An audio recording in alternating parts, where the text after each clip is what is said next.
Hello मित्रों, आप सभी का पुनः हार्दिक स्वागत है निर्माण एकेडमी के इस ऑनलाइन प्लेटफॉर्म पर। तो मित्रों, आज हम चर्चा करेंगे एक बहुत ही महत्वपूर्ण टॉपिक और जो साधारण टॉपिक है, सिंपल टॉपिक है, जिसका नाम है न्यूट्रिएंट्स यानी कि पोषक तत्व। इस पोषक तत्व के बारे में हमें जो सीईटी ग्रेजुएशन लेवल है उसमें क्या क्वेश्चन पूछे जा सकते हैं। तो आराम से देखिए, बहुत ही सिंपल पॉइंट और तुरंत ही याद हो जाएगा। जैसे हमने यहाँ पे लिखा है पोषक तत्व, क्या लिखा हमने यहाँ पे? पोषक तत्व, या इसी को कहा जाता है न्यूट्रिएंट्स। अब अगर ऊर्जा के आधार पर देखें तो पोषक तत्वों को दो भागों में डिवाइड किया जा सकता है।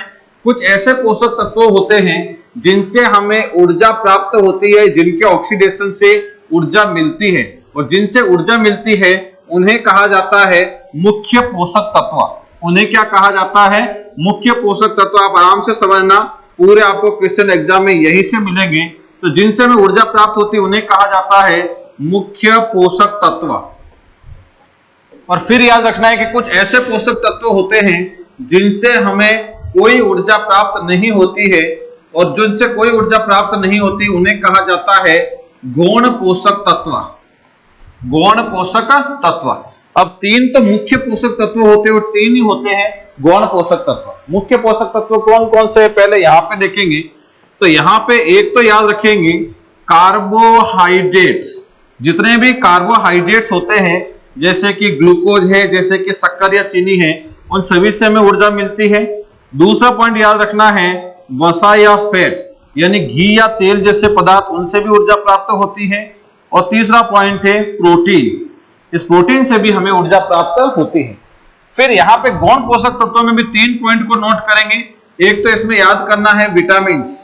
विटामिन जो होता है उसे गौण पोषक तत्व कहा जाता है कि उससे हमें कोई ऊर्जा प्राप्त नहीं होती है। दूसरा पॉइंट याद रखना है इसमें जल, और तीसरा पॉइंट याद रखना है खनिज लवण।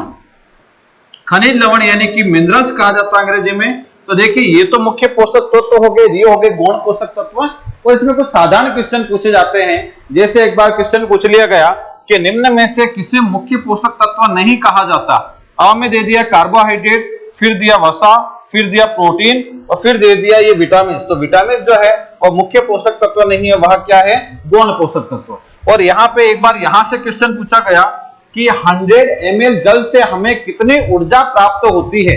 दिया था 0 कैलोरी या 10 कैलोरी या 20 कैलोरी या 30 कैलोरी। तो इसका आंसर था 0 कैलोरी। जल से हमें कोई ऊर्जा प्राप्त नहीं होता है, और ऊर्जा प्राप्त नहीं होता इसीलिए तो जल को क्या कहा गया है? गौण पोषक तत्व का। बिल्कुल सिंपल है। अब यहाँ के जैसे आने वाले टाइम में यहां से क्वेश्चन पूछ ले कि 100 मिलीग्राम विटामिन 100 मिलीग्राम कैल्शियम से हमें कितनी ऊर्जा मिलती है। ये जो कैल्शियम होते हैं, मैग्नीशियम होते हैं वगैरह, ये सब एक प्रकार के खनिज लवण होते हैं। तो देखो, सिंपल पॉइंट है कि ये किसमें है? गौण पोषक तत्व में। इसका मतलब इससे कोई ऊर्जा प्राप्त नहीं होती है। यहां से पूछ ले कि 100 मिलीग्राम विटामिन सी से हमें कितनी ऊर्जा प्राप्त होती है। तो इससे कोई ऊर्जा प्राप्त नहीं होती है, तो इसलिए इनको बोला गया गौण पोषक तत्व। अब सीधा सा पॉइंट, ये वाला पॉइंट हमें कवर कर लिया। स्टेप बाय स्टेप आगे की ओर बढ़ेंगे और देखेंगे। पहले देखेंगे इस कार्बोहाइड्रेट के बारे में क्या क्वेश्चन पूछा जा सकता है। तो यहां पे फर्स्ट पॉइंट लिखिए कार्बोहाइड्रेट्स। यहां पे पॉइंट लिखेंगे कार्बोहाइड्रेट्स। कार्बोहाइड्रेट्स यानी कह सकते हैं शक्कर जैसे पदार्थ, या इसमें और भी कई टाइप के पदार्थ रहेंगे। बाकी में दिमाग हमारा जो होता है उसको एक इमेज देना पड़ता है, और इमेज के लिए हम शक्कर है वह याद रख सकते हैं। अगर बात करते हैं कार्बोहाइड्रेट के बारे में, और कार्बोहाइड्रेट जो है वह किन तत्वों से मिलकर बना, सीधा सीधा मैं आपको क्वेश्चन बताता हूं, आपको डायरेक्ट याद रखना है क्योंकि आप बहुत ज्यादा समझने के लिए हमारे पास में टाइम नहीं है। तो कार्बोहाइड्रेट किन तत्वों से मिलकर बना है? तो आंसर देना है CHO, यानी कार्बन, हाइड्रोजन और ऑक्सीजन से मिलकर बना है। दूसरा पॉइंट है कि कार्बोहाइड्रेट में इन तत्वों का अनुपात क्या होता है। तो अनुपात होता है 1:2:1 होता है। जैसे अगर ग्लूकोज का फॉर्मूला याद रखें तो ग्लूकोज का फॉर्मूला होता है C6H12O6। तो देखो, अनुपात करेंगे तो 1:2:1 हो जाएगा। क्वेश्चन पूछा जाए कि बताइए तुरंत ऊर्जा के स्रोत किसे माने जाता है। तुरंत ऊर्जा का स्रोत किसे माना जाता है? अगर हमें तुरंत ऊर्जा की आवश्यकता होती है तो हम किसका उपयोग करते हैं? तो हम उपयोग करते हैं ग्लूकोज का। और ऑप्शन में अगर ग्लूकोज नहीं हो तो हम आंसर क्या देंगे? कार्बोहाइड्रेट्स, इसका उपयोग किया जाता है। इसी क्वेश्चन को एक बार अलग तरीके से पूछ लिया गया कि बताइए खिलाड़ी खेल के दौरान किसका उपयोग करेंगे, तो खिलाड़ी खेल के दौरान उसका उपयोग करेंगे जिससे तुरंत ऊर्जा मिलती है, और तुरंत ऊर्जा किससे मिलती है, कार्बोहाइड्रेट से। तो यहां पे नेक्स्ट पॉइंट लिखेंगे खिलाड़ी खेल के दौरान किसका उपयोग करते हैं, तो सेम आंसर होता है ग्लूकोज का उपयोग करते हैं, या ग्लूकोज नहीं आया तो कार्बोहाइड्रेट का उपयोग करते हैं। यहां तक 4 क्वेश्चन तो ये बनते हैं। अब थोड़ा आगे की ओर बढ़ेंगे। नेक्स्ट पॉइंट हम याद रखेंगे, अगर बात करें शरीर द्वारा ली जाने वाली ऊर्जा का क्रम, तो देखिए हमारा जो शरीर है उसको जब ऊर्जा की आवश्यकता होती है, शरीर में देखो प्रत्येक अंग प्रत्येक कोशिका काम कर रही है, हृदय है वह भी काम कर रहा है, किडनी है वह भी काम कर रही है, और प्रत्येक कोशिका प्रत्येक सेल काम कर रही है, तो इसके लिए ऊर्जा की आवश्यकता होती है। और हमारा शरीर है वह सबसे पहले ऊर्जा लेता है ग्लूकोज से, ग्लूकोज समाप्त होने वाला है तो फिर ऊर्जा लेता है ग्लाइकोजन से, ग्लाइकोजन समाप्त होने वाला है तो फिर ऊर्जा लेता है वसा से, और वसा से काफी लंबे टाइम तक ऊर्जा ले पाता है। और जब वसा से ऊर्जा समाप्त होने वाली है, वसा जब समाप्त होने वाला है तो फिर शरीर ऊर्जा लेता है प्रोटीन से, और जब प्रोटीन से ऊर्जा लेना प्रारंभ कर देता है तो फिर इसमें जो शरीर है वह धीरे धीरे कह सकते हैं कोशिकाएं मृत होने लगती है, या कहेंगे फिर व्यक्ति की डेथ हो जाती है। तो यहाँ पे हम बात करेंगे शरीर द्वारा ली जाने वाली ऊर्जा का क्रम। अब ये किस टाइप से ली जाती है वह हम जब लीवर पढ़ेंगे तो उसमें हम पढ़ेंगे कि इसमें कैसे कैसे प्रोसेस होती है, ग्लूकोनियोजेनेसिस क्या होता है, ग्लाइकोजेनेसिस क्या होता है, ग्लाइकोलाइसिस क्या होता है, ऐसे शब्द जो है वो लीवर में पता चलेगा। तो अभी हम लिखेंगे शरीर द्वारा ली जाने वाली ऊर्जा का क्रम, यानी शरीर को जब ऊर्जा की आवश्यकता होती है तो वह किस क्रम में ऊर्जा को लेता है। तो सबसे पहले तो शरीर ऊर्जा लेता है ग्लूकोज से, इसके बाद में लेता है वह ग्लाइकोजन से, इसके बाद में वह लेता है वसा या फैट से, और इसके बाद में वह लेता है प्रोटीन से। और यहां पे अगर ध्यान रखना ग्लूकोज और ग्लाइकोजन शब्द नहीं आए, तो ग्लूकोज और ग्लाइकोजन क्या होते हैं, तो यह एक प्रकार के कार्बोहाइड्रेट्स होते हैं। तो हम ये कह सकते हैं कि हमारा जो शरीर है वह सबसे पहले कार्बोहाइड्रेट से ऊर्जा लेता है, उसके बाद में वसा से लेता है, उसके बाद में वह प्रोटीन से लेता है। फिर इसमें देखिए एक अलग पॉइंट में समझेंगे, अगर मान लीजिए कि हमने समझना आराम से, बहुत सिंपल पॉइंट है, अगर मान लीजिए हमने 1 ग्राम तो ली है वसा, 1 ग्राम ली है वसा, 1 ग्राम हमने लिया है प्रोटीन, 1 ग्राम लिया है प्रोटीन, और 1 ग्राम हमने लिया है कार्बोहाइड्रेट।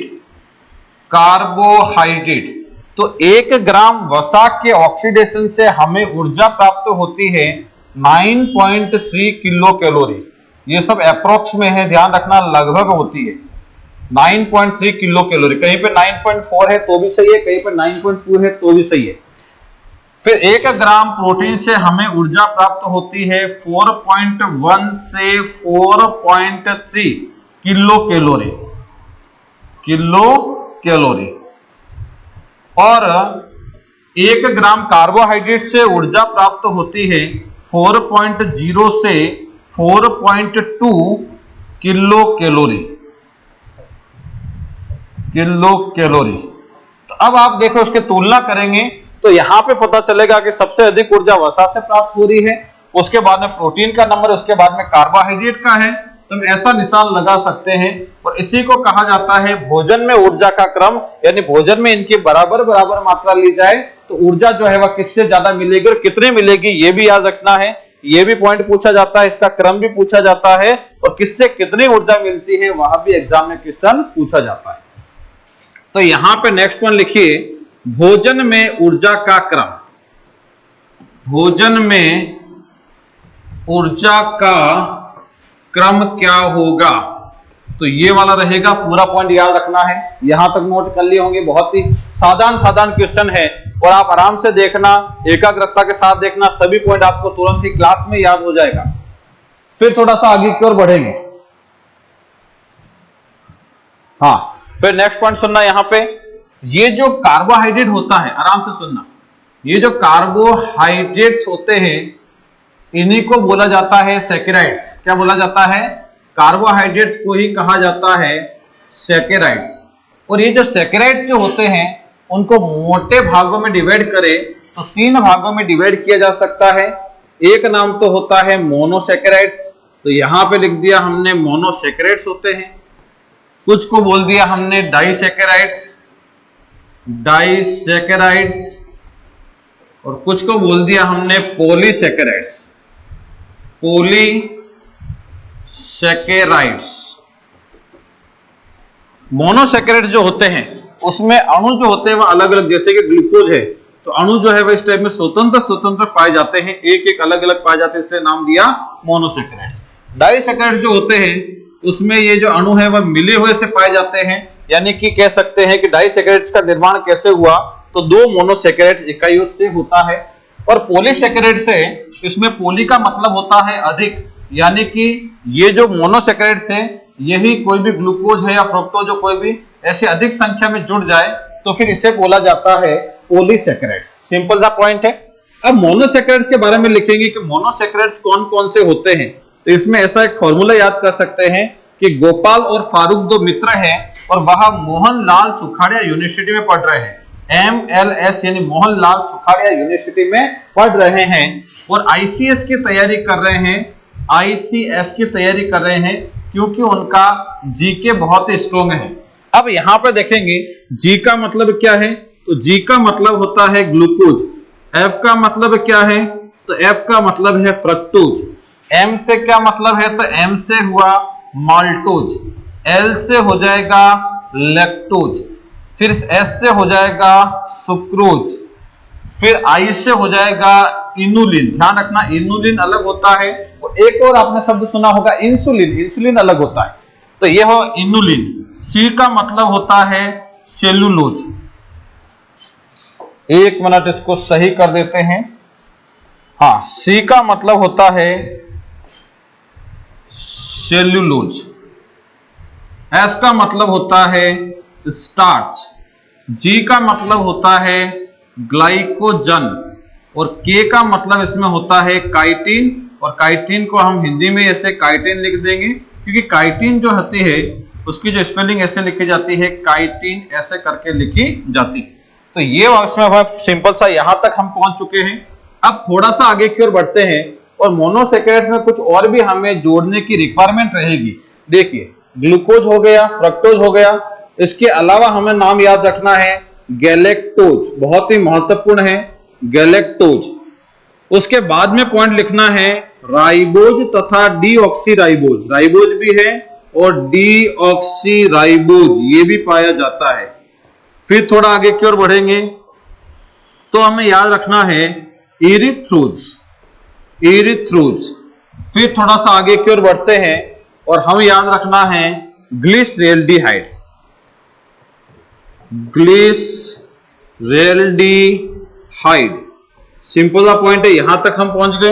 अब आगे की ओर देखेंगे कहां से क्या क्वेश्चन पूछा जा सकता है। तो सबसे पहला क्वेश्चन यू समझना, एग्जाम की दृष्टि से कौन से क्वेश्चन महत्वपूर्ण है डायरेक्ट याद कर लो। सबसे पहला क्वेश्चन जैसे इस टाइप का क्वेश्चन कि निम्न में से कौन सा मोनोसैकेराइड्स नहीं है। अ में दे दिया इरिथ्रोज, ब में दे दिया राइबोज, स में दे दिया गैलेक्टोज और द में दे दिया सुक्रोज। तो सुक्रोज जो है वह मोनोसैकेराइड्स नहीं है, वह क्या हो जाएगा, डाइसैकेराइड्स हो जाएगा। वैसा क्वेश्चन यहां से भी पूछा जा सकता है कि कौन सा डाइसैकेराइड्स नहीं है। उसमें तीन तो यहां से दे दिया और एक पॉइंट है वो यहां से दे दिया जाता है। पॉलीसैकेराइड्स में भी सेम ऐसा ही क्वेश्चन पूछा जाता है। एक तो पॉइंट यहां तक याद किए। अब इसमें दूसरा पॉइंट और पूछा जाता है, इस क्षेत्र से हम देखेंगे कुछ महत्वपूर्ण पॉइंट है, जैसे कि ये जो है सुनना इसमें आराम से, ग्लिसरेल्डिहाइड जो होता है उसके एक अणु में, जैसे ग्लिसरेल्डिहाइड का ये एक अणु है, इसके एक अणु में कार्बन परमाणु की संख्या 3 होती है और 3 के लिए शब्द यूज किया जाता है ट्राई। क्या होता है, ट्राई। और ये जो है, ये जो ग्लिसरेल्डिहाइड वगैरह मोनोसैकेराइड्स जो होते हैं और डाइसैकेराइड्स जो होते हैं, ये दोनों स्वाद में मीठे होते हैं और स्वाद में ये मीठे होते हैं, इसलिए इनको सम्मिलित रूप से शर्करा बोला जाता है, शुगर बोला जाता है। और ये जो है यह स्वाद में मीठे नहीं होते हैं, इसलिए इनको शर्करा नहीं कहा जाता। कभी अगर ऐसा भी क्वेश्चन पूछ ले वे कि बताइए निम्न में से किसे शर्करा नहीं कहा जाता, अ में दे दिया फ्रक्टोज, ब में दे दिया राइबोज, स में दे दिया सुक्रोज और द में दे दिया सेलुलोज। तो देखो ये स्वाद में मीठे हैं, ये भी स्वाद में मीठे, चाहे हल्के से ही मीठे हो, इसलिए ये तीनों शर्करा होंगे, या कह सकते हैं मोनोसैकेराइड्स और डाइसैकेराइड्स को शर्करा कहेंगे, तो ये भी शर्करा है, ये भी शर्करा है, ये भी शर्करा है, लेकिन सेलुलोज जो है वह शर्करा नहीं होता है। इस टाइप का भी क्वेश्चन पूछ सकते हैं। अब आइए आगे की ओर। ग्लिसरॉल्डिहाइड के एक अणु में कार्बन परमाणु की संख्या 3 होती है और 3 के लिए शब्द यूज किया जाता है ट्राई। और ये जो ग्लिसरॉल्डिहाइड है वह एक प्रकार का शुगर होता है और शुगर के लिए शब्द यूज किया जाता है ओज। तो दोनों को जोड़ दो, ट्राई प्लस ओज मिलाकर शब्द बनेगा ट्रायोज। क्या शब्द बनेगा? ट्रायोज। तो हम ये कह सकते हैं कि ये जो ग्लिसरॉल्डिहाइड है वह एक प्रकार की ट्रायोज शर्करा है। इसी टाइप में ये जो इरिथ्रोज होता है उसके एक अणु में कार्बन परमाणु की संख्या 4 होती है और 4 के लिए शब्द यूज किया जाता है टेट्रा। क्या शब्द यूज होता है? टेट्रा। टेट्रा प्लस ये भी एक प्रकार के शुगर और शुगर के लिए शब्द यूज करेंगे ओज। तो टेट्रा प्लस ओज को जोड़ोगे तो शब्द बनेगा टेट्रोज। तो ये जो इरिथ्रोज है वह एक प्रकार की टेट्रोज शुगर है। फिर अगर बात करते हैं राइबोज एंड डीऑक्सीराइबोज।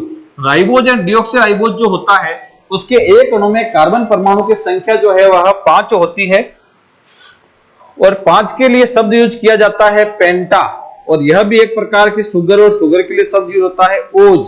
और दोनों को जोड़ोगे तो शब्द बनेगा पेंटोज। तो हम याद रखेंगे कि राइबोज जो है वह भी पेंटोज शर्करा है और डीऑक्सीराइबोज है वह भी पेंटोज शर्करा है। अब यहां से पिछले एग्जाम में एक और क्वेश्चन पूछा गया सीटी में, वो भी एक बार सुनना आप, कहां से क्या क्वेश्चन पूछा जा सकता है। अब यहाँ पे ये क्वेश्चन पूछा गया कि भाई ये जो राइबोज है इसमें और डीऑक्सीराइबोज में क्या अंतर है। तो बहुत ही सिंपल है, देखो राइबोज जो होता है इसका फॉर्मूला होता है, देखो यहाँ पे हमने देखा पेंटोज शर्करा है तो कार्बन की संख्या कितनी है? 5 इसके एक अणु में, तो C5H10O5 ये होता है। अब डीऑक्सीराइबोज में क्या होगा? तो देखो ये जो राइबोज होता है इससे एक ऑक्सीजन का डी हो जाना, डी शब्द कहीं भी है इस डी का मतलब होता है त्याग हो जाना, और कहीं पे डाई शब्द है तो डाई का मतलब होता है 2। ध्यान रखना, डी का मतलब त्याग हो जाना और डाई का मतलब 2 होता है। तो यहाँ पे डीऑक्सीराइबोज है तो राइबोज में से एक ऑक्सीजन का डी हो जाना यानी कि त्याग हो जाना क्या कहलाता है? डीऑक्सीराइबोज कहलाता है। इसमें से एक ऑक्सीजन निकल गया तो फॉर्मूला हो जाएगा C5H10O4। तो ये हो जाता है डीऑक्सीराइबोज। बहुत ही सिंपल है। लेकिन इसमें भी देखो कार्बन की संख्या 5 है, इसमें भी कार्बन की संख्या 5 है, अतः यह दोनों क्या कौन सी शर्करा होती है? तो ये दोनों पेंटोज शर्करा होती है। यहां तक हम पहुंच गए। अब थोड़ा आगे की ओर बढ़ेंगे। देखिए ग्लूकोज से लेकर गैलेक्टोज तक इनके एक अणु में कार्बन परमाणु की संख्या होती है 6 और 6 के लिए शब्द यूज किया जाता है हेक्सा। 6 के लिए शब्द यूज किया जाता है हेक्सा। तो हेक्सा प्लस ओज को जोड़ोगे तो शब्द बनेगा हेक्सोज। तो ये तीनों जो होती है वह एक प्रकार की हेक्सोज शर्करा है। अब इसमें कौन कौन से क्वेश्चन पूछे गए हैं उसके बारे में एक बार पॉइंट देखेंगे। पहला क्वेश्चन यहां से कि निम्न में से पेंटोज शर्करा कौन सी नहीं है? अ में दे दिया राइबोज, ब में दे दिया इरिथ्रोज, स में दे दिया ग्लिसरॉल्डिहाइड और द में दे दिया गैलेक्टोज। तो पेंटोज शर्करा कौन सी इसमें? तो पेंटोज शर्करा कौन सी रहेगी? राइबोज। ये आंसर देना है। इसमें क्वेश्चन पूछ लिया कि बताइए निम्न में से हेक्सोज शर्करा कौन सी नहीं है? दे दिया ग्लूकोज या फ्रक्टोज या गैलेक्टोज या फिर दे दिया इरिथ्रोज। तो ये तीनों तो हेक्सोज शर्करा होती है और इरिथ्रोज है वह हेक्सोज शर्करा नहीं है, वह कौन सी शर्करा है? टेट्रोज शर्करा है। एक तो यहां से ये पॉइंट याद रखना है। फिर थोड़ा सा आगे की ओर बढ़ेंगे, यहां पे पॉइंट पहुंचेंगे कि यहां से कौन सा क्वेश्चन महत्वपूर्ण है। तो यहां से देखिएगा माल्टोज जो होता है माल्टोज, तो यह एक प्रकार का डाइसैकेराइड्स है और डाइसैकेराइड से इसका मतलब इसका निर्माण कैसे हुआ है? तो देखो ये जो पहला अणु दिखाई दे रहा है यह ग्लूकोज का होता है, प्लस दूसरा दिखाई दे रहा है यह भी ग्लूकोज का होता है। तो हम कह सकते हैं ग्लूकोज प्लस ग्लूकोज जुड़ता है तो इससे निर्माण होता है माल्टोज का। किसका निर्माण होता है? माल्टोज का निर्माण होगा। इसी टाइम में लैक्टोज जो है वह भी डाइसैकेराइड्स होता है। ये वाला तो सेम रहेगा, ग्लूकोज ही होता है। और ये वाला जो होता है यह होता है गैलेक्टोज। क्या होता है? गैलेक्टोज। तो ग्लूकोज प्लस गैलेक्टोज जुड़ता है तो निर्माण होता है लैक्टोज का। बहुत ही महत्वपूर्ण है। फिर थोड़ा सा आगे की ओर देखेंगे सुक्रोज के बारे में। तो सुक्रोज में हमें याद रखना है कि सुक्रोज जो है वह भी डाइसैकेराइड्स है। पहला अणु इसमें भी ग्लूकोज होता है तो ये ग्लूकोज लिख दिया और दूसरा अणु है यह फ्रक्टोज होता है। तो ग्लूकोज प्लस फ्रक्टोज जुड़ जाता है तो उसी से निर्माण हो जाता है सुक्रोज का। तो इसमें ये पॉइंट पूछा गया, ये माल्टोज वाला तो एग्जाम में पूछा गया कि माल्टोज निम्न में से बना होता है। अ में दे दिया ग्लूकोज प्लस गैलेक्टोज से, ब में दे दिया ग्लूकोज प्लस फ्रक्टोज से, द में दे दिया ग्लूकोज प्लस ग्लूकोज से, द में दे दिया गैलेक्टोज प्लस फ्रक्टोज से। तो इसका सीधा सा आंसर क्या था, ग्लूकोज प्लस ग्लूकोज से। तो आने वाले टाइम में ये भी क्वेश्चन पूछा जा सकता है और ये भी क्वेश्चन पूछा जा सकता है। बहुत सिंपल है, ये हमने याद कर लिया है। अब थोड़ा सा आगे की ओर आएंगे और इनके कुछ साधारण नाम भी पूछे जाते हैं, वो भी हम याद रखेंगे और इन दोनों को सम्मिलित रूप से सुगर कहा जाता है, वो वाला पॉइंट भी याद रखेंगे। फिर इस वाले पॉइंट पे आएंगे कि यहां से क्या क्वेश्चन पूछे जा सकते हैं। तो ठीक है, थोड़ा सा आगे की ओर बढ़ते हैं और देखिए हम यहां पे तो लिखते हैं केमिकल नेम, यहां पे लिखते हैं केमिकल नेम और यहां पे लिखते हैं इनके सिंपल नेम यानी कि साधारण नाम। क्या एग्जाम में पूछा जा सकता है, जैसे कि केमिकल नेम में हमें याद रखना है, पहला नाम है ग्लूकोज और ये जो ग्लूकोज है इसको साधारण नाम क्या है, सिंपल नेम क्या है। तो ग्लूकोज जो होता है वो सबसे पहले अंगूर से प्राप्त की गई थी, इसलिए इसका नाम रख दिया है अंगूर शर्करा या इसी को ग्रेप शुगर भी कहा जाता है। अंगूर जब सूख जाता है तो ये द्राक्ष में परिवर्तित हो जाता है और द्राक्ष, इसलिए ये जो ग्लूकोज है इसको द्राक्ष शर्करा भी कहा जाता है। ये जो ग्लूकोज होता है इसी को कहा जाता है सिंपल शुगर। सिंपल शुगर का मतलब होता है साधारण शर्करा भी कहा जाता है। फिर थोड़ा आगे की ओर बढ़ते हैं और ये जो ग्लूकोज है यह ब्लड में अच्छी मात्रा में पाई जाती है और ब्लड में पाई जाने वाली मुख्य शुगर यही है, इसलिए इसे ब्लड शुगर यानी कि रक्त शर्करा भी कहा जाता है, ये रक्त शर्करा कहा जाता है। तो ये पॉइंट जो है रक्त शर्करा वाला सबसे ज्यादा महत्वपूर्ण है। एग्जाम में कई बार पूछा गया कि ब्लड ग्लूकोज या रक्त शर्करा किसे कहा जाता है, तो आंसर क्या देना है, ग्लूकोज को कहा जाता है। क्या आंसर देना है, ग्लूकोज को कहा जाता है। फिर थोड़ा आगे की ओर बढ़ेंगे, दूसरा पॉइंट है फ्रक्टोज। अब फ्रक्टोज से क्या क्या क्वेश्चन पूछे जा सकते हैं। फ्रक्टोज जो होता है वह एप्पल या कहेंगे वो फल वगैरह जो होते हैं, फ्रूट्स वगैरह होते हैं, उनमें अधिक मात्रा में पाया जाता है, इसीलिए फ्रक्टोज को कहा जाता है फ्रूट शुगर या हिंदी में कह सकते हैं फल शर्करा। तो एग्जाम में पूछे कि फल शर्करा किसे कहा जाता है या फलों के मीठेपन का कारण मुख्य शर्करा कौन सी होती है, तो वह फ्रक्टोज होता है। ऐसा नहीं कि उसमें ग्लूकोज नहीं पाया जाता, ग्लूकोज भी पाया जाता है। ऐसा बिल्कुल नहीं कि ग्लूकोज फल है तो फल में ग्लूकोज नहीं, ऐसा नहीं, ग्लूकोज भी है लेकिन मुख्य जो मीठेपन का कारण है वह फ्रक्टोज होता है।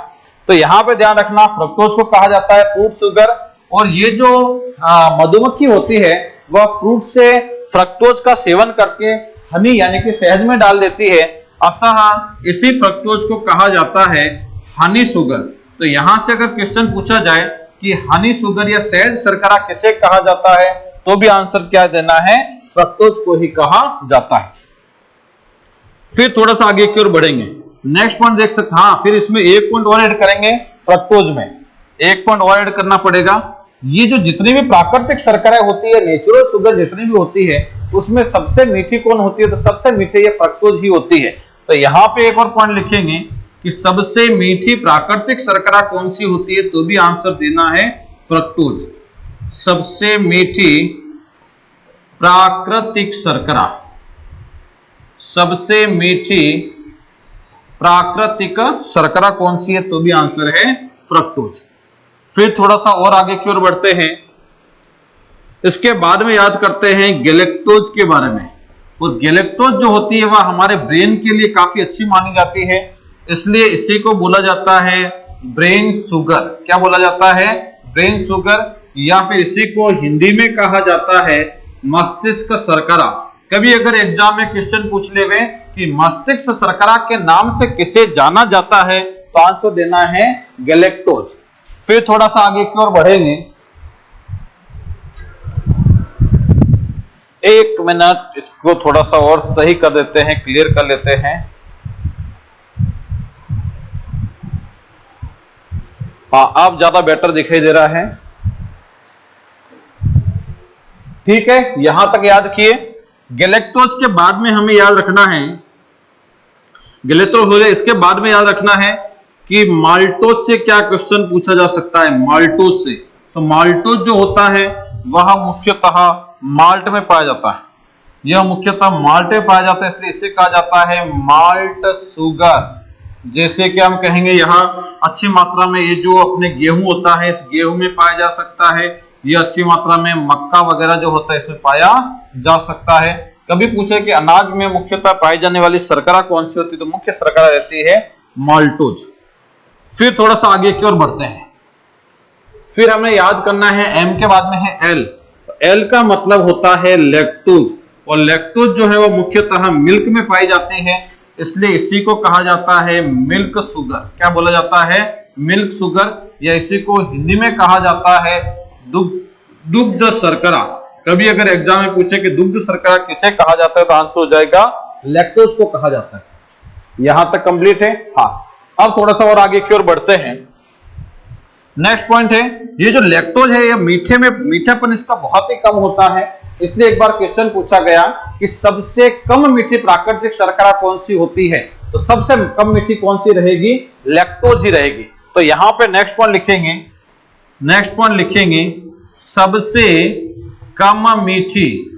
सबसे कम मीठी प्राकृतिक शर्करा कौन सी होती है?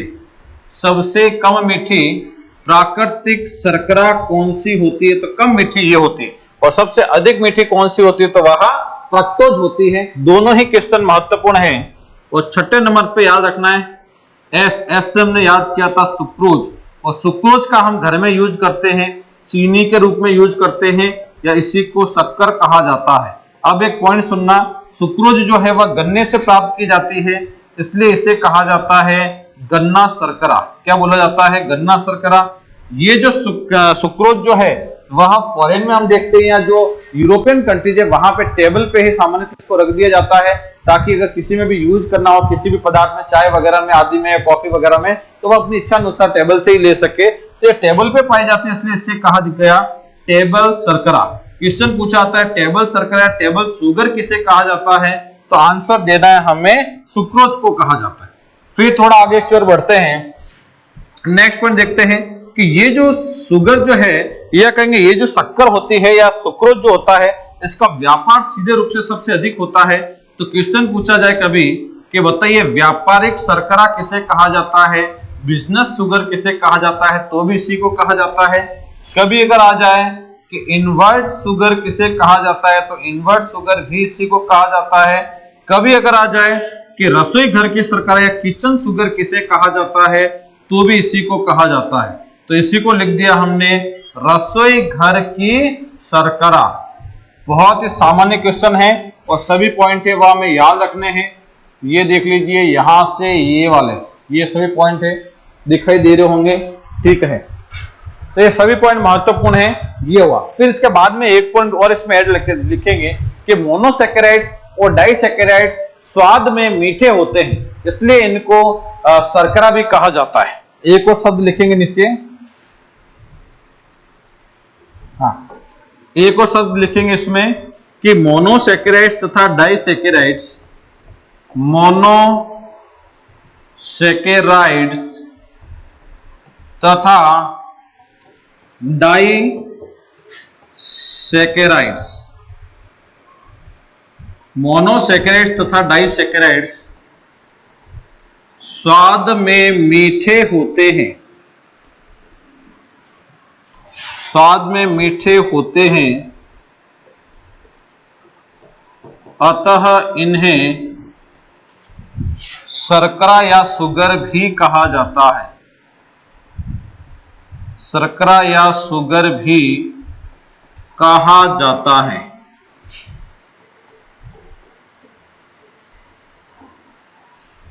स्वाद में मीठे होते अतः इन्हें शर्करा या शुगर भी कहा जाता है।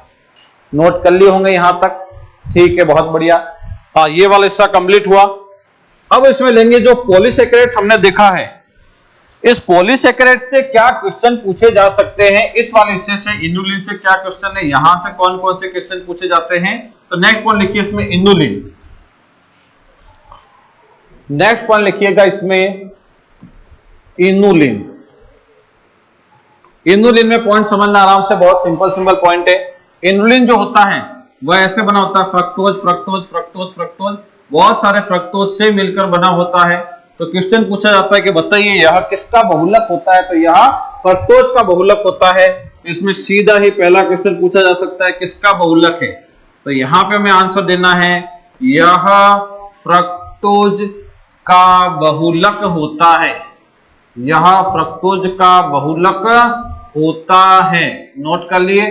दूसरा पॉइंट है इसका उपयोग क्या किया जाता है, इसका सबसे महत्वपूर्ण उपयोग क्या किया जाता है। तो इसका उपयोग जो है वह किडनी की जांच में किया जाता है या ग्लोमेरुलर फिल्ट्रेशन रेट ज्ञात करने में, जीएफआर ज्ञात करने में किया जाता है। तो इसमें सीधा सा पॉइंट इसका उपयोग क्या किया जाता है, तो हम लिखेंगे किडनी की जांच में किया जाता है, या फिर कह सकते हैं जीएफआर ग्लोमेरुलर फिल्ट्रेशन रेट ज्ञात करने के लिए किया जाता है। अगर साधारण लैंग्वेज में पूछे तो ये वाला आंसर हो जाएगा, और थोड़ा सा अच्छी लैंग्वेज में पूछे तो ये आंसर। तीसरा पॉइंट है अगर इनुलिन को हमें प्राप्त करना है तो इसकी अच्छी मात्रा किस प्लांट से प्राप्त कर सकते हैं। तो एक प्लांट होता है जिसका नाम होता है डहेलिया। इस डहेलिया नामक प्लांट जो होता है, इसकी जो जड़ें होती है उससे अच्छी मात्रा में इनुलिन प्राप्त किया जा सकता है। तो ये 3 क्वेश्चन जो है वह इनुलिन से संबंधित आपको याद रखने हैं, महत्वपूर्ण क्वेश्चन है। इसके बाद में थोड़ा सा आगे की ओर बढ़ेंगे और हमने याद किया था आईसी, और सी का मतलब होता है सेल्यूलोज। सी का मतलब क्या होता है, सेल्यूलोज होता है। तो नेक्स्ट पॉइंट लिखिएगा यहां पे सी से सेल्यूलोज। सेल्यूलोज के बारे में पॉइंट समझना। सेल्यूलोज जो होता है वह glucose plus glucose plus glucose plus glucose, ऐसे बहुत सारे ग्लूकोज अणुओं से मिलकर बना होता है। तो पहला क्वेश्चन पूछ लिया जाए कि बताइए यह किसका बहुलक होता है या किसका पॉलीमर होता है। तो याद रखना कि यह ग्लूकोज का बहुलक होता है। किसका बहुलक होता है, ग्लूकोज का। दूसरा पॉइंट पूछा जाए कि ये जो सेल्यूलोज के बारे में देखिए, हमने कोशिका के बारे में पढ़ा होगा, और एक हमारी कोशिका भी होती है और एक प्लांट की कोशिका भी होती है। अगर प्लांट की कोशिका की बात करें तो ये मान लीजिए प्लांट की कोशिका है या प्लांट सेल है, इसके ऊपर एक मोटा सा आवरण होता है। इस मोटे से आवरण को बोला जाता है कोशिका भित्ति, या इसी को अंग्रेजी में कहा जाता है सेल वॉल। तो हम कहेंगे यहाँ पे ये कोशिका भित्ति है, और पादप जो होते हैं उसकी कोशिका भित्ति है, उसका मेन कंटेंट क्या है, इसका मेन कंटेंट, पादपों की कोशिका भित्ति का मेन कंटेंट क्या है, तो उसका आंसर देना है सेल्यूलोज होता है। क्या होता है, सेल्यूलोज। फिर तीसरा पॉइंट है, देखो पादप जो है वह विश्व में सभी जगह पाए जाते हैं, पहाड़ों पे, पठारों पे, पृथ्वी पे, स्थलीय क्षेत्र उसमें पूरे पाए जाते हैं, और कुछ पादप है वह समुद्र में भी पाए जाते हैं, जैसे कि फाइटोप्लैंक्टन होता है, तैरने वाले पादप। अब ये जो पादप होते हैं तो यह सब जगह होते हैं, और पादप सब जगह होगी तो पादप की कोशिकाएं भी होगी। पादप की कोशिकाएं होगी तो कोशिकाओं के ऊपर कोशिका भित्ति भी होगी, और कोशिका भित्ति होगी तो वहां पे सेल्यूलोज भी होगा। तो इस प्रकार से सेल्यूलोज हर जगह पाया जाता है। इसलिए क्वेश्चन पूछा गया एक बार कि पृथ्वी पर सबसे अधिक मात्रा में पाया जाने वाला कार्बनिक पदार्थ कौन सा होता है, यानी ऑर्गेनिक सॉल्वेंट जो होता है वो पृथ्वी पर सबसे अधिक मात्रा में कौन सा होता है, तो भी आंसर देना है सेल्यूलोज। तो नेक्स्ट वन हम लिखेंगे कि देखो पृथ्वी पर सर्वाधिक मात्रा में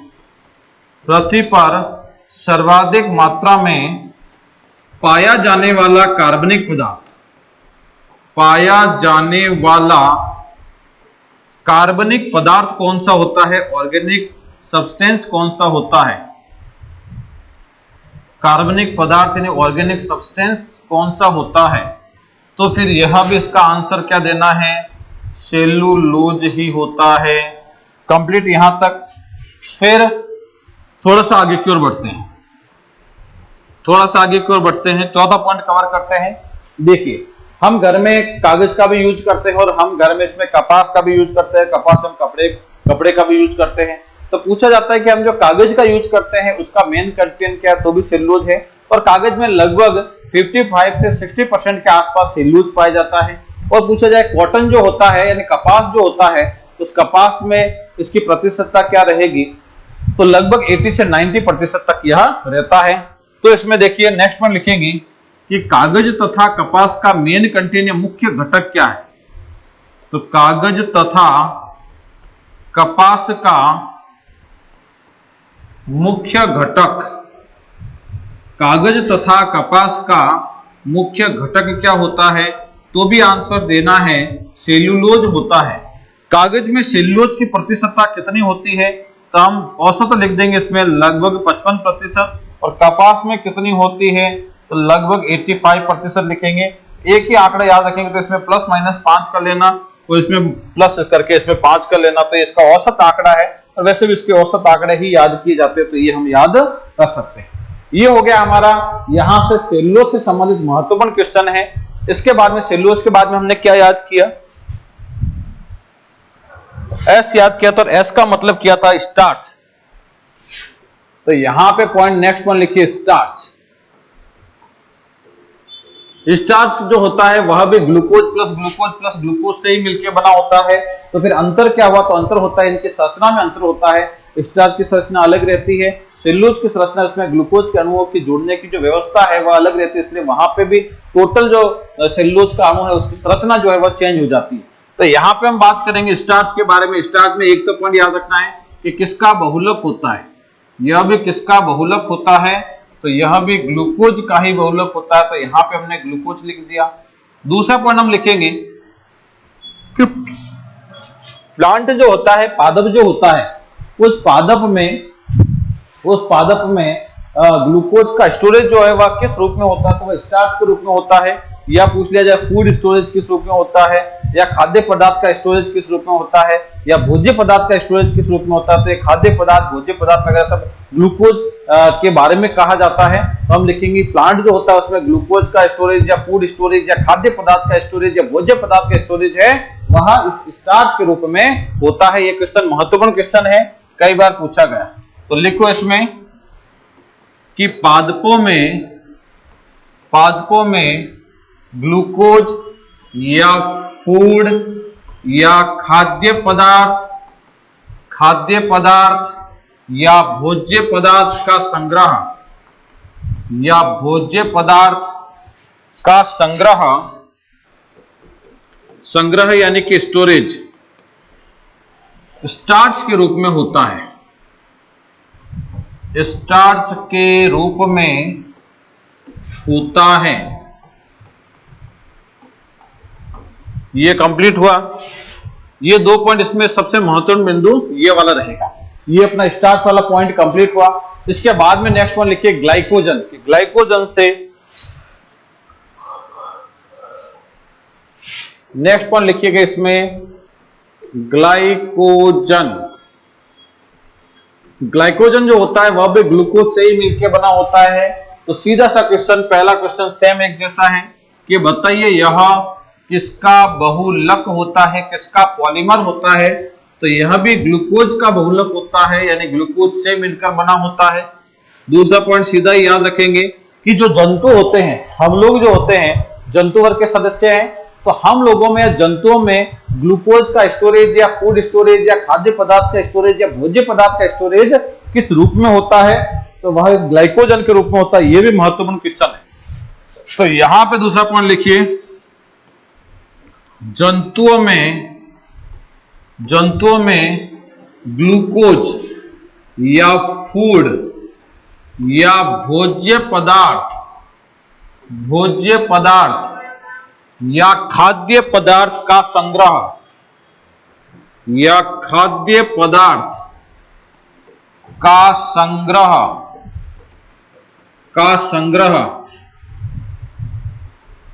ग्लाइकोजन के रूप में होता है। ग्लाइकोजन के रूप में होता है। नोट कर ले यहां तक।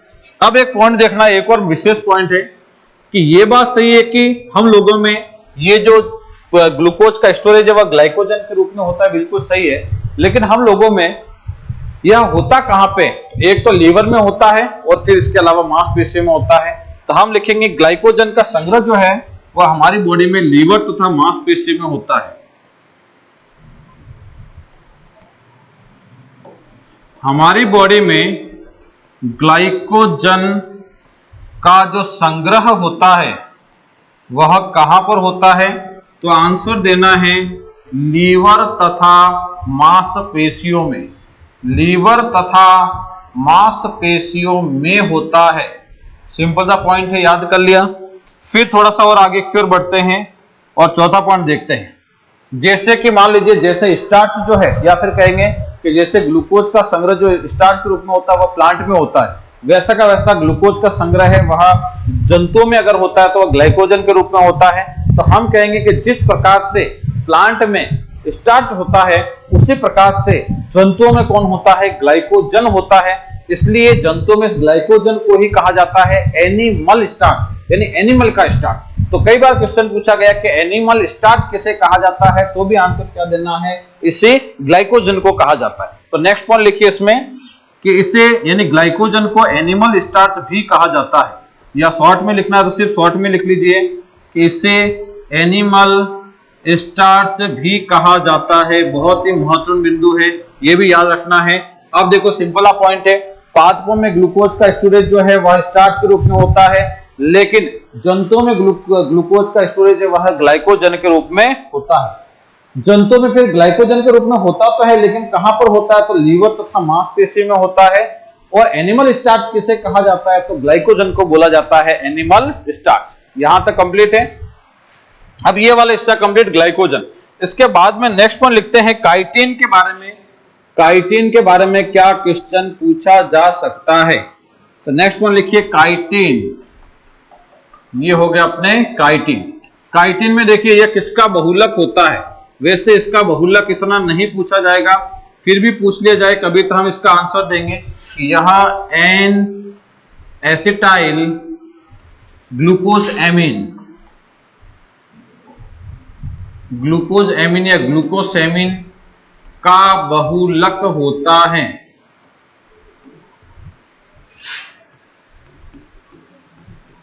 यह एन एसिटाइल ग्लूकोज एमीन या ग्लूकोसेमिन का बहुलक होता है। पहला पॉइंट कंप्लीट। अब दूसरा पॉइंट है कि ये जो जैसे कि मान लीजिए हम लोगों में आंतरिक कंकाल पाया जाता है, वैसा कैसा कुछ जो होते हैं जैसे ऑर्थ्रोपोडा संघ के जो प्राणी हैं उनका बाह्य कंकाल पाया जाता है। कीट वर्ग के जो प्राणी हैं जैसे कि कॉकरोच वगैरह कीट वर्ग के प्राणी हैं, उनका भी बाह्य कंकाल पाया जाता है। तो इनका बाह्य कंकाल जो है वह मुख्यतः किस पदार्थ से बना होता है, उसका मेन कंटेंट क्या, तो मेन कंटेंट कौन सा रहेगा, काइटिन। अब देखिए हमारे एग्जाम आने वाला पास में, तो अब इतना हम नहीं बताएंगे आंतरिक कंकाल क्या है, बाह्य कंकाल क्या है, अगर वो अध्ययन करना तो आपको क्लास में आना पड़ेगा। अब सीधा सीधा पॉइंट है जो एग्जाम में पूछा था वही पॉइंट डिस्कस करेंगे। तो यहाँ पे पॉइंट लिखेंगे ऑर्थ्रोपोडा संघ या जो इंसेक्टा है यानी कीट वर्ग जो होता है उसका बाह्य कंकाल किस पदार्थ से मिलकर बना है, तो आंसर देना है काइटिन से। तो यहां पे लिखेंगे ऑर्थ्रोपोडा संघ, ऑर्थ्रोपोडा संघ तथा कीट वर्ग के प्राणियों का बाह्य कंकाल, के प्राणियों का बाह्य कंकाल यानी आउटर स्केलेटन, बाह्य कंकाल मुख्यतः काइटिन से बना होता है, मुख्यतः काइटिन से बना होता है, मुख्यतः काइटिन से बना होता है। महत्वपूर्ण बिंदु है। तो ये दूसरा पॉइंट है बहुत ज्यादा महत्वपूर्ण, इसको अच्छी तरह से एग्जाम में याद करके जाएंगे, इसमें ट्रिपल स्टार लगा दो।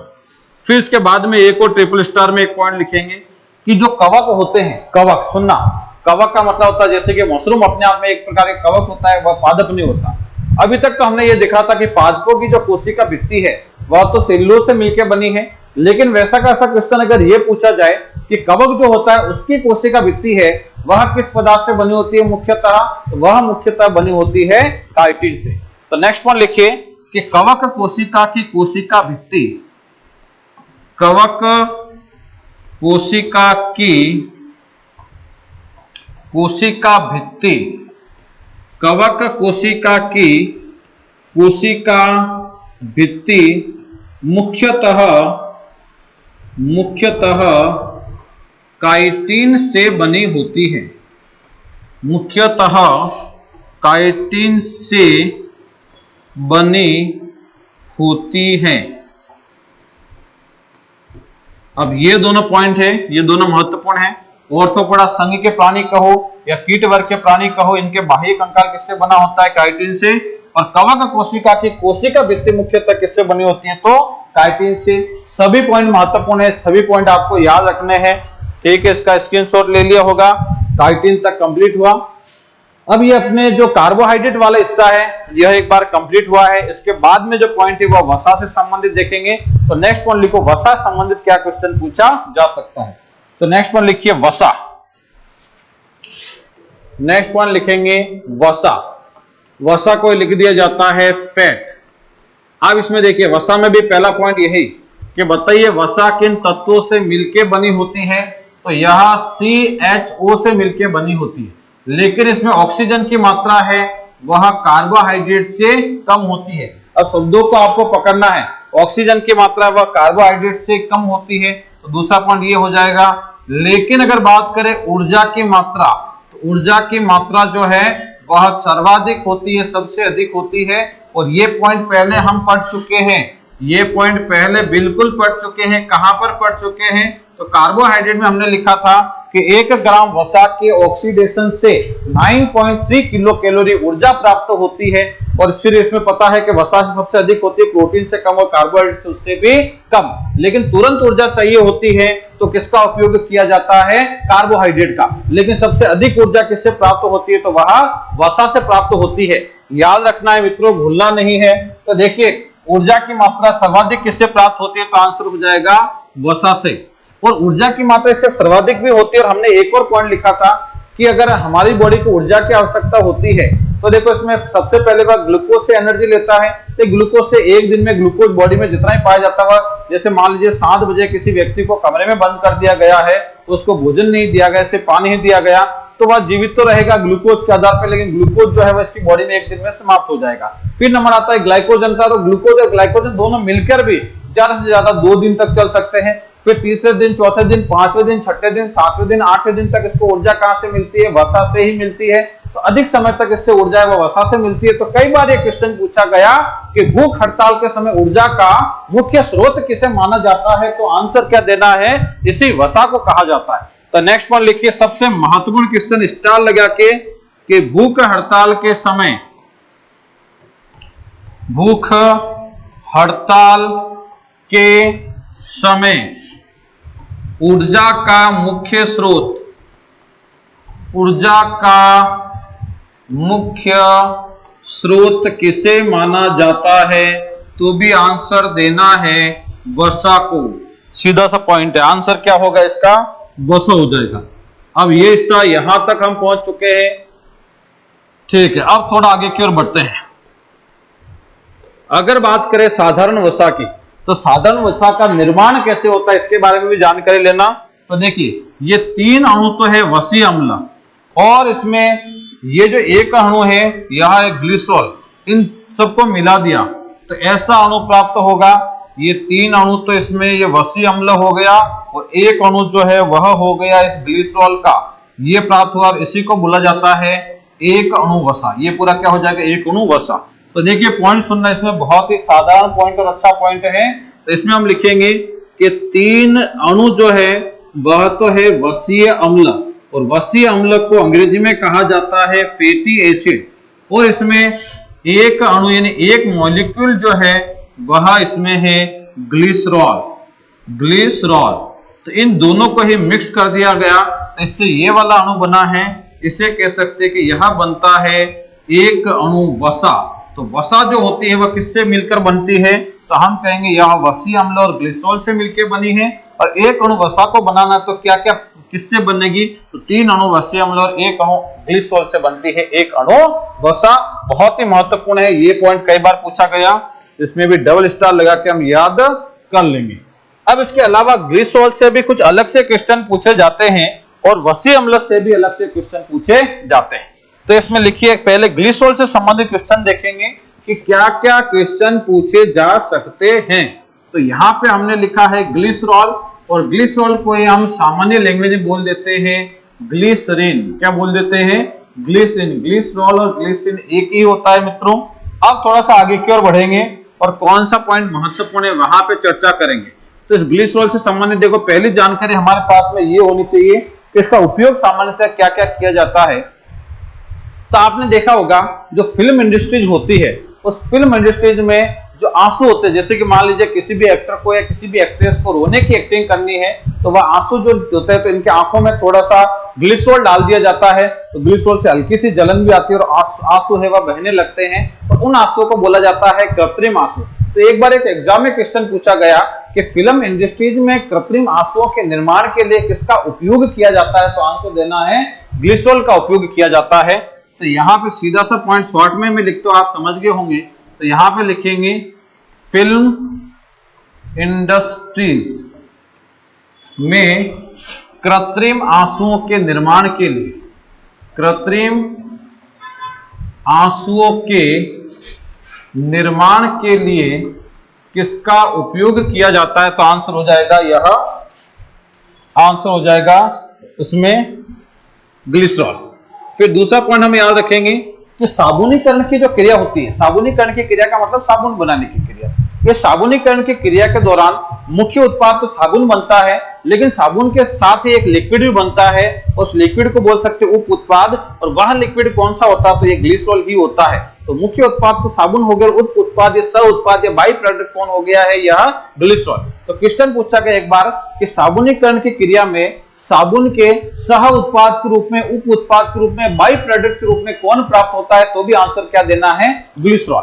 तो यहां पे नेक्स्ट वन लिखिए कि साबुनीकरण, साबुनीकरण की जो क्रिया होती है उसमें साबुन के सह उत्पाद के रूप में, साबुन के सह उत्पाद के रूप में कौन प्राप्त होता है, तो आंसर हो जाता है इसका ग्लिसरॉल ही प्राप्त होता है।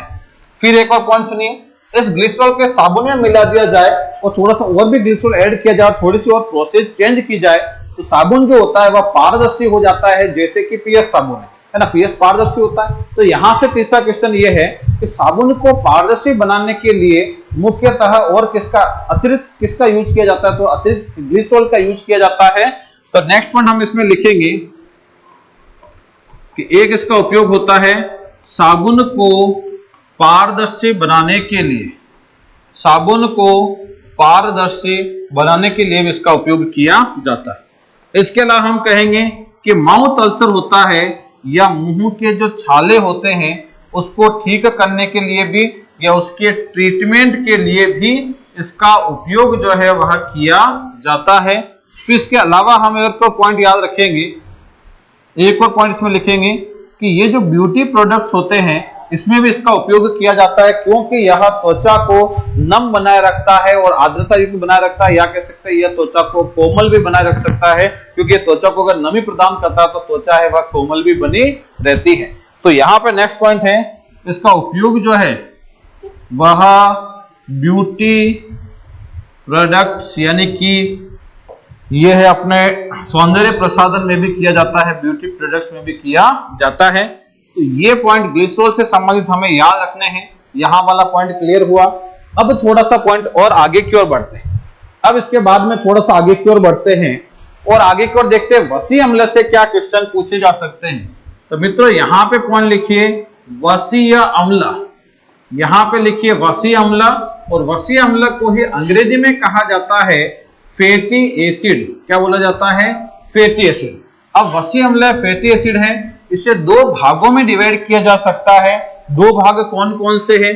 तो एक तो हमने यहाँ पे लिखा है सेचुरेटेड फैटी एसिड, और ये जो सेचुरेटेड फैटी एसिड है इसी को हिंदी में कहा जाता है संतृप्त, संतृप्त वसीय अम्ल कहा जाता है।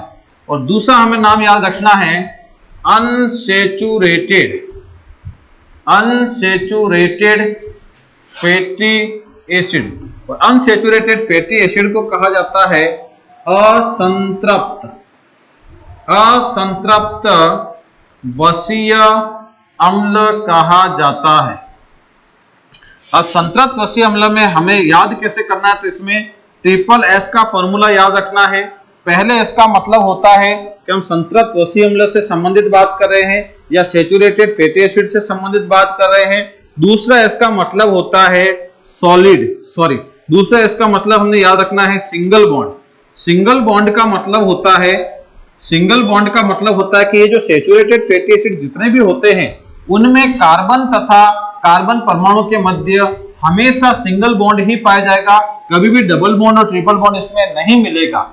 और इसी में भी एक पॉइंट यहाँ पे भी याद कर सकते हैं, इसी का थोड़ा सा अलग टाइप का, कि जैसे कि ये जो असंतृप्त वसीय अम्ल होते हैं, अनसैचुरेटेड फैटी एसिड होते हैं, इनमें देखो कार्बन कार्बन के प्रति सिंगल तो मिलेगा, ये तो नॉर्मल मिलेगा, इसके अलावा कहीं कहीं पे इसमें डबल बॉन्ड भी मिलेगा और कहीं कहीं पे इस पे ट्रिपल बॉन्ड भी मिल सकता है। तो इसमें ध्यान रखना, डबल बॉन्ड ट्रिपल बॉन्ड, कहीं ना कहीं डबल बॉन्ड या कहीं ना कहीं ट्रिपल बॉन्ड मिलेगा, जबकि इसमें डबल बॉन्ड ट्रिपल बॉन्ड कहीं भी नहीं मिलेगा, सिर्फ सिंगल बॉन्ड ही पाया जाता है। फिर थोड़ा सा आगे की ओर बढ़ते हैं और यहां से याद करेंगे दूसरा पॉइंट, क्या याद करेंगे, तो इस एस का मतलब होता है सॉलिड, और सॉलिड किस तापमान पे हो जाते हैं, तो आपने देखा होगा कि घी जो होता है वह 27 डिग्री सेल्सियस यानी रूम टेम्परेचर आने के बाद में वह सॉलिड अवस्था में परिवर्तित होना शुरू हो जाता है, क्योंकि जो घी होता है उस घी में अधिक मात्रा में सैचुरेटेड फैटी एसिड पाए जाते हैं, इसीलिए यह रूम टेम्परेचर पे सॉलिड स्टेट धारण करना शुरू कर देता है। तो सॉलिड में हम लिखेंगे, सॉलिड का मतलब होता है रूम टेम्परेचर, यानी कि कमरे के ताप पर, यानी कि 27 डिग्री सेल्सियस पर ये क्या हो जाते हैं, तो यह सॉलिड हो जाते हैं। जबकि ये जो होते हैं यह कमरे के ताप पर कभी भी सॉलिड नहीं होते, यह हमेशा इसमें द्रव अवस्था में ही पाए जाते हैं, रूम टेम्परेचर पे कमरे के ताप पर, कमरे के ताप पर यह द्रव अवस्था में होते हैं। लिख देते हैं यहाँ पे कि ये कमरे के ताप पर हमेशा द्रव अवस्था में ही पाए जाते हैं। क्वेश्चन हम आगे देखेंगे किस टाइप के क्वेश्चन बनते हैं। फिर इसके बाद में तीसरा पॉइंट हमें याद रखना है, गलनांक से संबंधित पॉइंट है, यानी मेल्टिंग पॉइंट जो है वह कैसा रहेगा। तो इन दोनों की तुलना करें, इसका संतृप्त वसीय अम्ल है, इनका मेल्टिंग पॉइंट उच्च होता है, तो इनकी अगर बात करें, इनका जो मेल्टिंग पॉइंट होता है वह निम्न होता है, इनकी तुलना में ये निम्न होगा। अब देखो एक सिंपल पॉइंट है, यहां से अगर क्वेश्चन पूछा जाए कि निम्न में से असंतृप्त वसीय अम्ल से संबंधित गलत कथन है, अम्ल इनमें कहीं न कहीं कार्बन तथा कार्बन परमाणुओं के मध्य डबल बॉन्ड भी पाया जा सकता है, पूछ लिया। फिर इनमें कहीं न कहीं कार्बन तथा कार्बन परमाणु के मध्य ट्रिपल बॉन्ड भी पाया जा सकता है। फिर दे दिया कि ये हमेशा रूम टेम्परेचर पर द्रव अवस्था में ही पाए जाते हैं, और द में दे दिया कि इनका जो गलनांक यानी असंतृप्त वसीय अम्ल का गलनांक जो है वह संतृप्त वसीय अम्ल से उच्च होता है। तो गलत कौन सा हो गया, जो दो वाला है उच्च होता है गलत हो जाता है, क्योंकि इनका उच्च नहीं होता, इनका तो होता है निम्न, उच्च किसका होता है, यहाँ का। तो इसमें हमेशा तुलनात्मक क्वेश्चन पूछे जाते हैं, यानी यहां से पूछ सकते हैं, यहां से पूछ सकते हैं, यहां से ऐसा क्वेश्चन पूछा जाता है कि संतृप्त वसीय अम्ल में निम्न में से गलत कथन कौन सा है। तो 3 कथन तो यहाँ का देंगे, और जो 3 कथन सही कथन होगा यहाँ से दे देंगे, जो गलत कथन है वह यहाँ से दे देंगे। और वैसा का वैसा क्वेश्चन यहाँ से भी पूछा जाता है कि असंतृप्त वसीय अम्ल में से निम्न में से गलत कथन कौन सा है, तो 3 तो पॉइंट यहाँ का देंगे और 1 पॉइंट है वह यहाँ से देंगे। ये पॉइंट हो गया हमारा यहां तक। अब थोड़ा सा आगे की ओर बढ़ते हैं, और ये जो संतृप्त वसीय अम्ल है इसके उदाहरण कौन कौन से होते हैं। तो उदाहरण में हमें याद रखना है, फॉर्मूला याद रखना है, पास्ट। पास्ट का मतलब इसमें पीए का मतलब होता है पॉमेटिक एसिड, पॉमेटिक एसिड या पॉमेटिक अम्ल कह सकते हैं, और एसटी का मतलब होता है इसमें स्टीयरिक एसिड, स्टीयरिक एसिड हो जाता है। याद रखना ये वाला 2 उदाहरण इसके। और यहां पे अगर उदाहरण की बात करें कि असंतृप्त वसीय अम्ल के उदाहरण कौन से हैं, तो फॉर्मूला याद कर सकते हैं, ओलीली। ओलीली, ओ का मतलब होता है ओलिक एसिड, फिर इस ली का मतलब होता है लिनोलिक एसिड, और इस ली का मतलब होता है लिनोलेनिक एसिड, लिनोलेनिक एसिड। अब थोड़ा सा आगे की ओर बढ़ेंगे, तो इसमें देखो विस्तार से पॉइंट समझेंगे, आराम से समझना। ये जो लास्ट में लिखा है लिनोलेनिक एसिड, इस लिनोलेनिक एसिड को ही कहा जाता है ओमेगा 3 फैटी एसिड। क्या बोला जाता है, ओमेगा 3 फैटी एसिड। इसके ऊपर वाला जो है ये वाला, इसे कहा जाता है ओमेगा 6 फैटी एसिड। क्या बोला जाता है, ओमेगा 6 फैटी एसिड। और इससे जो ऊपर वाला है इसे कहा जाता है ओमेगा 9 फैटी एसिड। तो कभी अगर इसके अन्य नाम भी पूछ ले, शायद पिछले सीटी में क्वेश्चन पूछा भी गया, शायद यहां वाला था, यहां वाला कि बताओ ओमेगा 6 फैटी एसिड कौन सा है, तो सीधा आंसर देना था linoleic acid. Omega 9 fatty acid कौन सा है, तो ओलिक एसिड। और ओमेगा 3 फैटी एसिड कौन सा है, तो आंसर है सॉरी लिनोलेनिक। लिनोलेनिक के ये 3 है, लिनोलिक है वह 9 है, और ओलिक है वह सॉरी एक मिनट वापस दिक्कत, लिनोलेनिक जो है वह 3 है, ये ध्यान रखना। लिनोलिक जो है वह 6 है, और ओलिक जो है वह 9 है। ऐसे उल्टे क्रम में याद रखना इस टाइप में, इसको भी ओलिली करके याद रख देना। अब इसके बाद में देखो, ये इसके उदाहरण हो गए।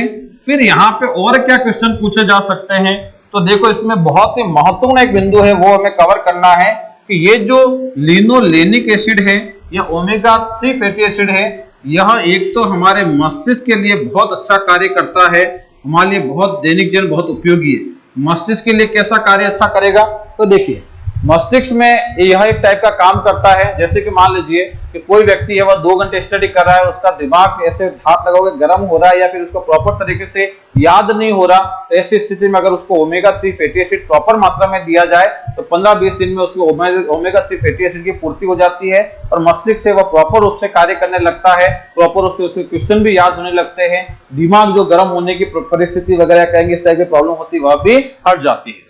दूसरा पॉइंट इसमें याद रखना, एक तो मस्तिष्क के लिए लाभदायक है, और दूसरा पॉइंट इसमें याद रखना है कि ये जो होता है यह हृदय के लिए भी बहुत ही लाभदायक होता है।